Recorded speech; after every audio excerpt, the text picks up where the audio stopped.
वास्तुशास्त्र में प्रवेश करने के बाद हमने एक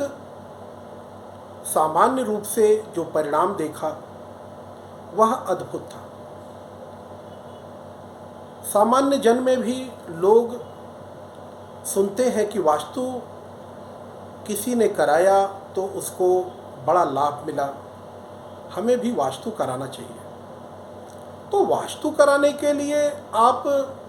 सबसे पहले तो आपको योग्य वास्तुशास्त्री का चयन करना आवश्यक है। जब आप एक योग्य वास्तुशास्त्री का चयन करते हो और वास्तु के प्रति आप भी स्वयं रुझान रखते हो तो निश्चित रूप से आपका पूरा जीवन खुशियों से भर जाएगा। वास्तु के लिए आप 4 तत्वों जो चारों दिशाओं के हैं, 5वां तत्व आकाश, इन 5 तत्वों को जब आप अपने भवन में बैलेंस कर देते हो और अपने भवन के सामग्रियों को, जो आपके भवन में जो आप फर्नीचर या अन्य प्रयोग की जाने वाली सामग्रियों को आप रखते हो, उन्हें जब आप बैलेंस कर लेते हो तो निश्चित रूप से वास्तु आपको एक अमेजिंग प्रभाव देता है, आपके जीवन में बड़े बड़े परिवर्तन ला देता है। दिशाओं का विज्ञान है वास्तु, जो सनातन के 3 देवता ब्रह्मा, विष्णु और महेश, इन तीनों की शक्तियों के साथ 45 देवताओं, जिसमें देव माता अदिति और असुर माता दिति को भी वो अपने साथ लेकर के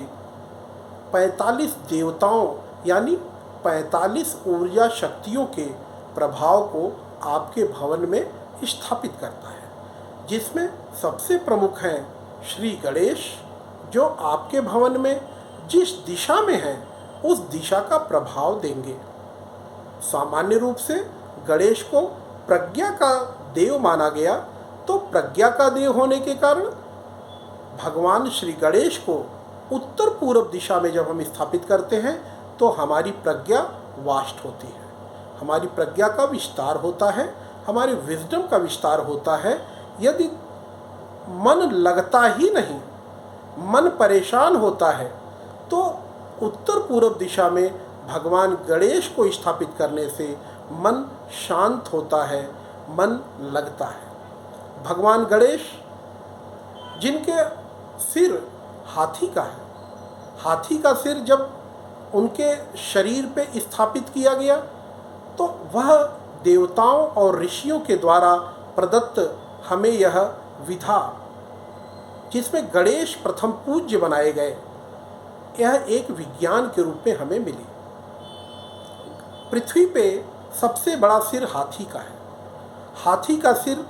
गणेश के शरीर पे है, तो गणेश का जो गर्दन का हिस्सा है वो ध्यान है। ध्यान सिर के ऊपर, गर्दन के ऊपर सिर जो हमारा है, ये सिर के ऊपर हमारा जो ब्रह्म है, ये ब्रह्म और हमारा ये सिर, ये क्या है, ये सहस्त्रार्ध चक्र ब्रह्म और हमारा सिर, ये ध्यान के रूप में हमें मार्गदर्शन करता है और हमारे जीवन में ढेर सारे परिवर्तन करता है। जो शरीर का धड़ है, गर्दन से नीचे का जो हिस्सा है, वो धारणा के रूप में है। ध्यान और धारणा जब दोनों एक हो जाते हैं तो व्यक्ति प्रथम पूज्य हो जाता है।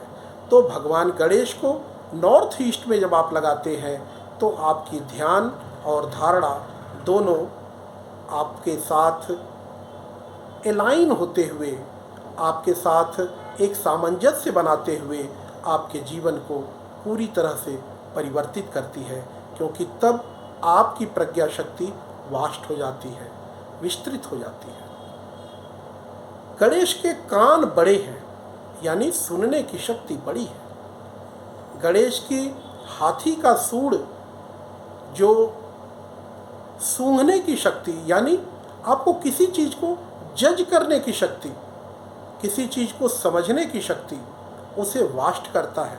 तो इस प्रकार से गणेश जो आपके जीवन में, आपके भवन में यदि नॉर्थ ईस्ट में है तो आपको एक बड़ी प्रज्ञा शक्ति, आपको सुनने समझने की शक्ति, आपको किसी चीज़ को एनालाइज करने की शक्ति और आपको ब्रेन में उसे प्रोसेस करने की, किसी भी विषय को एनालाइज करके, किसी भी विषय को समझ करके, उसकी प्रोसेसिंग करके और उससे परिणाम प्राप्त करने की शक्ति भगवान श्री गणेश उत्तर पूरब दिशा में जब होते हैं तब देते हैं। उत्तर पूरब दिशा में सिर्फ भगवान श्री गणेश को स्थापित करके आप चमत्कार देख सकते हैं। वहाँ पे ढेर सारे देवताओं को रखने की कोई आवश्यकता नहीं है। यदि आप ढेर सारे देवताओं को अपने भवन में, अपने जीवन में रखना ही चाहते हैं तो पश्चिम दिशा में एक और मंदिर बना करके वहाँ पर आप निश्चित रूप से ढेर सारे देवताओं को रख सकते हैं। लेकिन भगवान श्री गणेश को उत्तर पूरब दिशा में जरूर स्थापित करें, चमत्कार होगा।